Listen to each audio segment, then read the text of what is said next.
folks, just going out for a spin again on my Yamaha MT-09 today. I've made some videos over the past few days comparing the Drift Ghost standard definition and 4K cameras, both of which I have, with my new GoPro Hero 12, which I've just acquired. Those videos are okay. I'm not really sure if they're publishable on YouTube, because by my own admission, the video editing is a bit below par. But I might put some links to them as unlisted vids, just so you can see if you want to compare these cameras with two different lighting conditions. But this time I'm out again, and I've not gone for like 5K, 4K quality. I'm dropping it down a notch to hopefully 2K, just to see if the trade-off between quality and file size, because it was a pain shifting the files around between camera, PC, editor, and YouTube, versus the quality, obviously.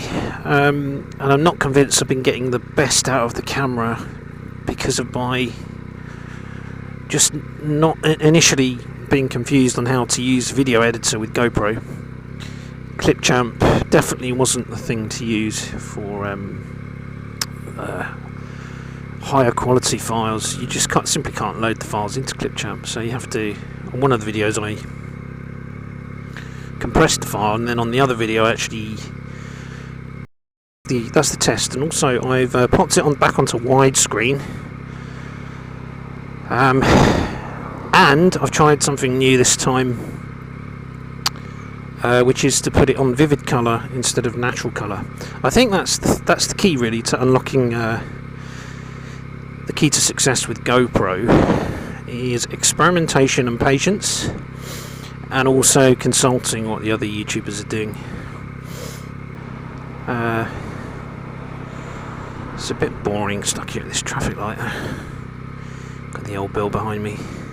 Here we go. Let's get out of here.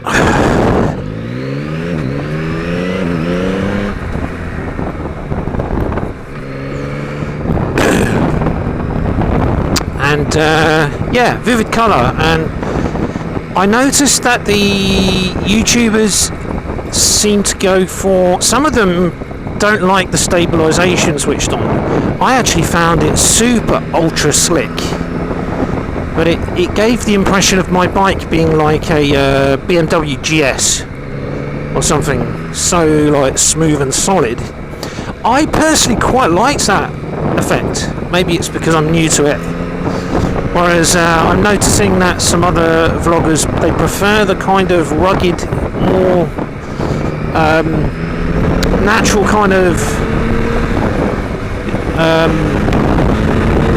being sort of nudged around. So not having the stabilisation on gives it a more natural feel, rugged feel. And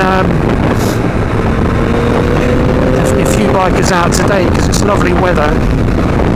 And and also they like the blurred effects of like the scenery, the vegetation, everything around being a little bit blurred, motion effect. Whereas initially I was thinking everything should be really crisp. So it's getting that right sort of look and feel for motovlogging, and there's also perhaps a different vibe when you're talking as I am versus just riding an engine noise.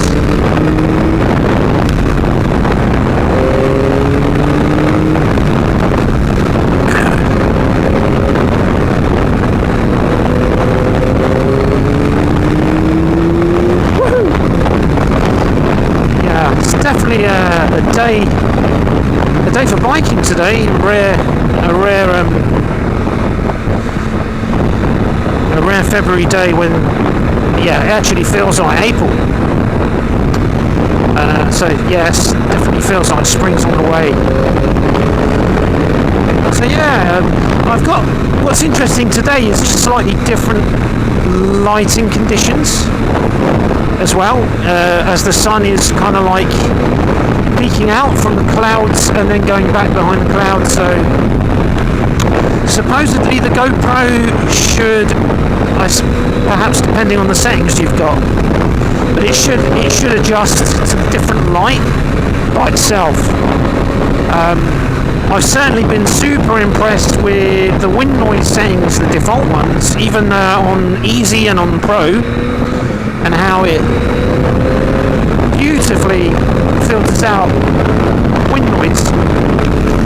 The other thing, there's a few other areas where I need to up my game, and one of them is a microphone. I've got a fairly naff, cheap and cheerful mic at the moment, but some of the motor vloggers have real good quality microphones. So if you're going to be doing a lot of talking, I guess that's worth considering, really.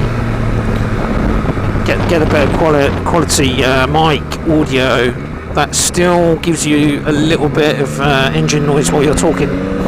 Now, as I mentioned in the previous video, there are earbuds that you can get that are Bluetooth that work with GoPro.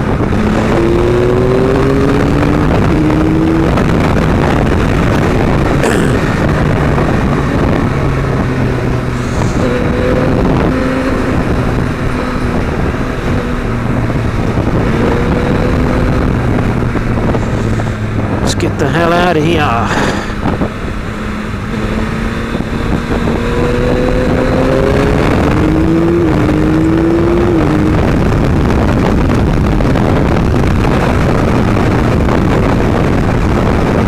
Damn, I think I had my indicator on. Apologies to the car drivers.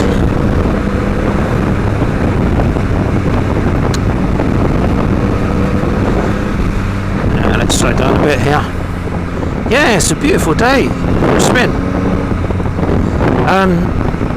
So the other thing is I want to use this GoPro for other things, not just motorbiking. I want to use it for my my violin pilgrimages, which is basically me going to European capitals and hunting down famous violins in museums. And so that's another thing I want to just test, if the lower resolution, 2K or high definition versus 4K, 5K, is going to be suitable, so that I can take longer footage. Because if you're taking like really lengthy 4 or 5K vids, forget it, man. You're just sitting there for hours waiting for your videos to compile after you've edited. Even like just with some editors, just pulling them into the video editor. So yeah, I need to do a hell of a lot more research, figure out how the pros do that get around all this, how they make like 15-minute 5K vids and still manage to move those files around with ease. So yeah, any tips? Let me know. Any good videos on that? Drop a comment, that'll be cool. So yeah, I don't feel like going on a super long ride, because I'm actually feeling a little bit tired today of a Sunday afternoon. So yeah, how about we go down this Hog Rails end? I don't think I've ever been down here before, as far as I remember. I've never been down here. If we can find a back route back to home. Okay, this should be taking me to a body of water. Just looking on the sat-nav. Yeah, there's a positioning of the GoPro. I feel like last time, so I've got it on the chin rest, and I've got my Ghost, both of my Ghost cameras this time facing behind me backwards. The one that I'm talking into, the SD, is flipped around but on the side of my crash hat, whereas the other one is actually on the top of my crash hat, but this time facing back. When it was facing forward last time, the field of vision wasn't great, whereas with the GoPro it was excellent on the top of crash hat. Howdy partner. So So putting the Drift Ghost Pro on the top of the crash out, it's kind of a waste. You just don't. It just doesn't give you a wide enough angle. Excuse me. So what I've done is I've put it facing backwards now, but down, because I've got a couple of clips in different positions on my crash out. My crash out is a right patchwork now of Monero stickers and camera mounts all over the shop, including a GoPro one on the top. But as I was saying, I've got the GoPro on the chin, in front of my chin, on the strap that goes inside the chin bit of the crash out that I bought off Amazon. And I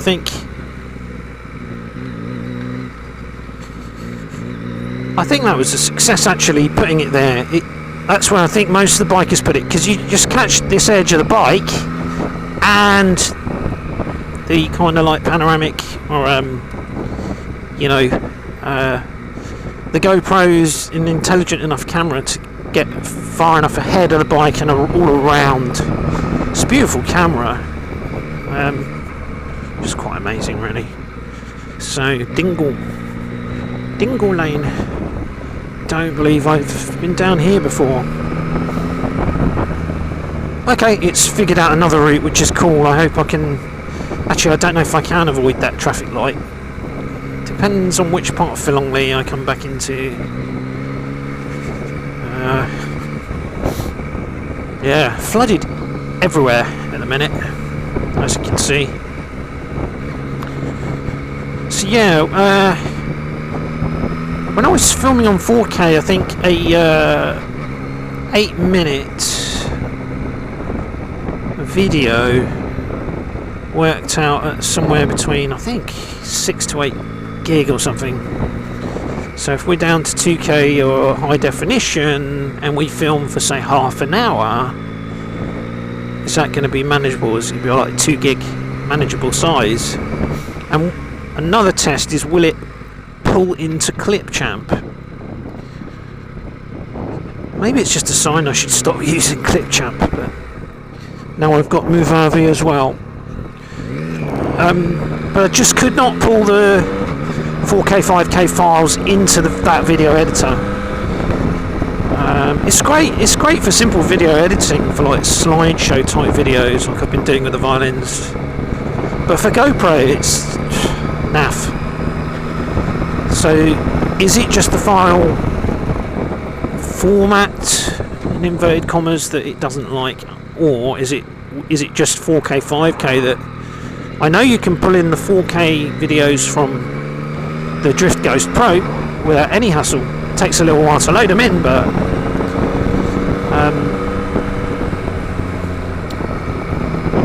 dropping the quality down to high definition, maybe they will pull in. To be fair, I'm not sure that it wouldn't have got pulled in. I know definitely a few years ago you couldn't, because if you Google that, it tells you have to use Handbrake to compress the GoPro video and then pull it into ClipChamp, which is what I did with my very first GoPro video, and that took like 3 hours. So when you actually try to pull it into ClipChamp and it's stuck on 1-2% for hours, is it actually trying to do the same thing, i.e. compress the file as it's pulling it in? I.e., would it have perhaps worked had I just had the patience, instead of compressing the file with Handbrake, if I just let it pull in to ClipChamp? But with Movavi, it just pulls straight in quick, presto. But then when you go to export the video to MP4, that took ages, and then uploading it to YouTube took ages. So I think these are all areas where, like, for amateur YouTubers, everything needs to get a bit better and faster, and I'm sure over time eventually it will. For sure. I had fun with YouTube also trying to add blurs.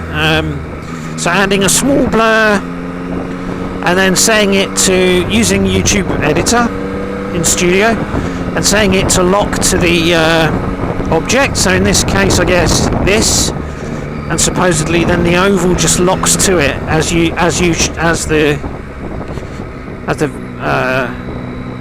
where the location is in the frame of the video actually moves.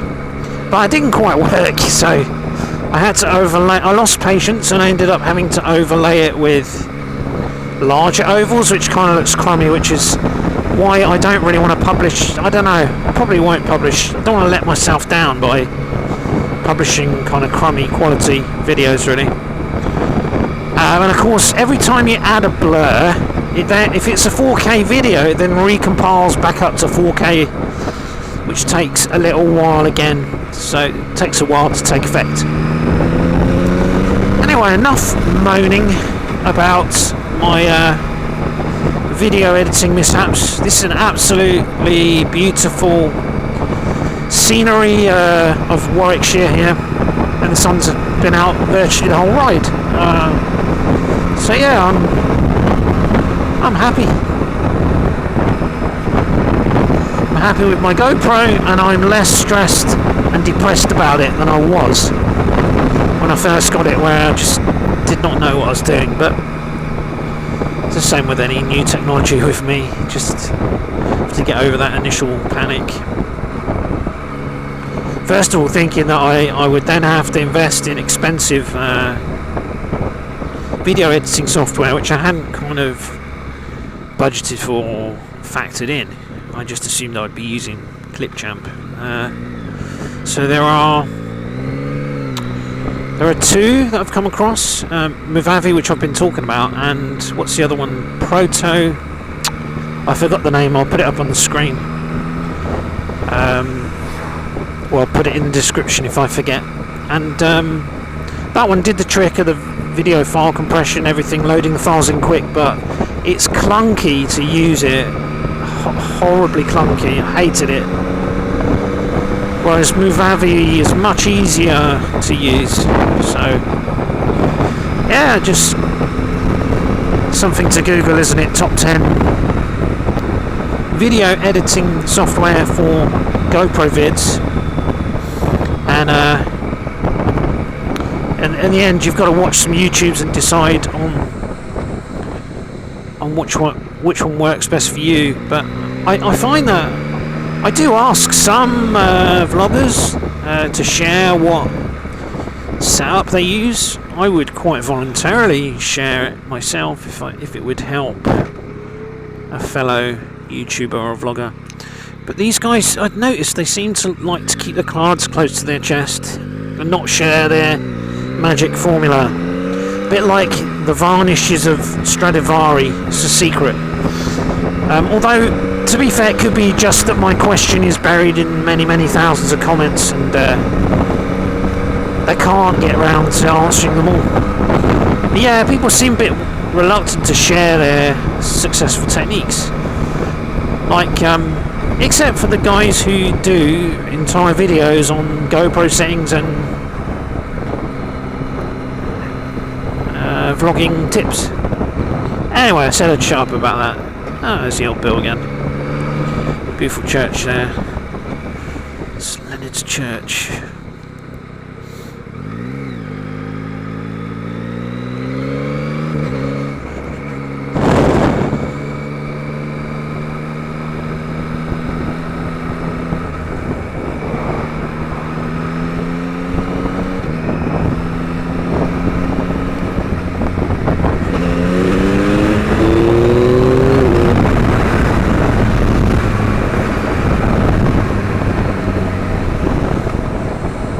I'm not going to be able to miss a traffic light. It doesn't matter. It's cool. All good.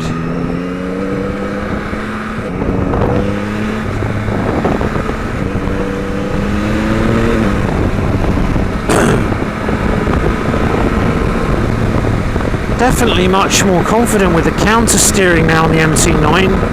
Super comfortable bike.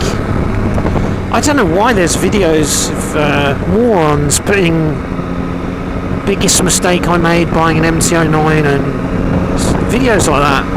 Don't buy an MT-09. It's just a flipping excellent bike. I totally love it. and definitely whetted my appetite to get an MT-10. I've never actually owned a litre bike yet. I've always ever owned 600cc sports bikes or this MT-09, but I'm pretty certain I probably will upgrade to the MT-10 next. But when that'll be, I'm not sure yet. Yeah, I'm sure it's the torque and the grunt of that thing is going to be awesome. But I tell you what, MT-09, so comfortable and fast enough. Definitely fast and powerful enough for the road. King of the road still. But yeah, the counter steering, I'm getting into a groove with that. And it's taken me a few years really for the penny to drop, you know. Just basically twisting your hands slightly opposite to the turn, and then you can glide through the bend easier. There's some good videos on counter steering out there, but it really is a key to mastering the twisties for the most part. Yeah, so we'll shoot home now.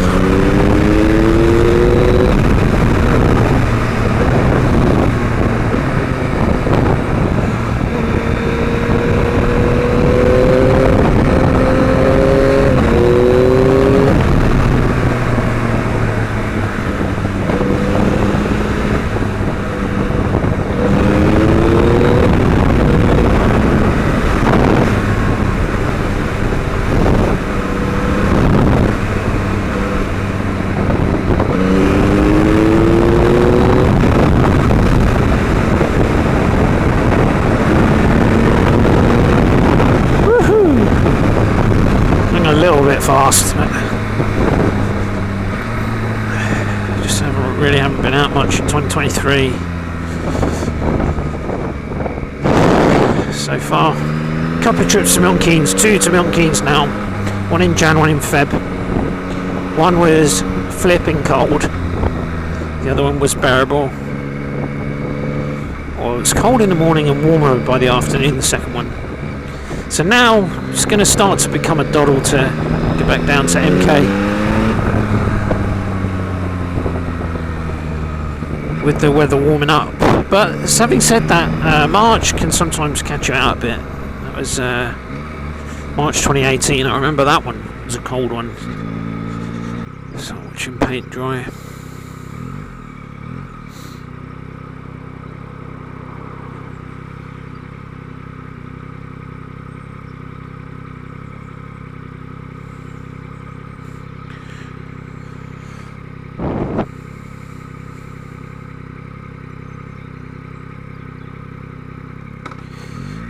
Well, it remains for me to say ciao for now.